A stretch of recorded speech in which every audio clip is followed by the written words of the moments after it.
Now, this is a very, very complicated story because the BRICS is developing its own currency. We covered that on the last episode. But now Trump doesn't like it. So it means that for South Africa, China, India, and all these BRICS countries now have to either choose between America or the BRICS, or they have to come up with the new paradigm. If they decide to go with the BRICS banking system, it means that they will lose America. And then currently, Joe Biden is in Africa right now trying to campaign for America still. So maybe you can establish what the tariffs are and what this is more likely to play out. That's right. So the tariffs, just an explanation what the tariffs are, right? Yeah.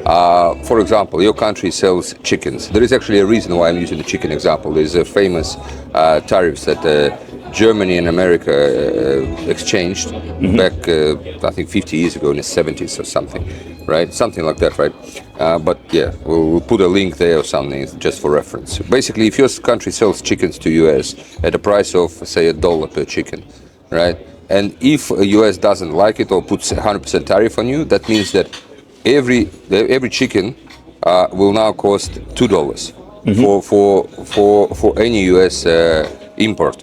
So in other words, if you're a US citizen and you're inside US buying chickens, you would see that imported chicken is all of a sudden double in price. So that means that you would obviously go for the locally produced chicken, and that you wouldn't buy chickens that are imported, and therefore the importers will not have any motivation to import anything, because people will not just buy it because it's going to be double the price.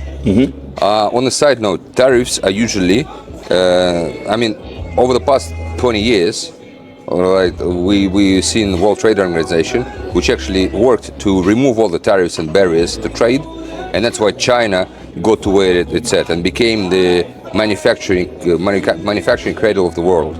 And now all of a sudden, with Trump in his previous administration and currently, he is about to start whacking on tariffs, undermining the World Trade Organization, right? So that's what's happening. Now, although it may solve a short-term goal of Trump, right, of basically trying to demotivate the countries from creating any other alternative to US dollar, long-term tariffs always hurt the economy proper and economy in general. Usually the economy that puts them in. It's ineffective, and it's imposed by the government to make sure that there's no trade happening with this particular country. So that's what the tariffs are, and a lot of the times, long-term, it's ineffective, and it hurts the country that actually puts them on.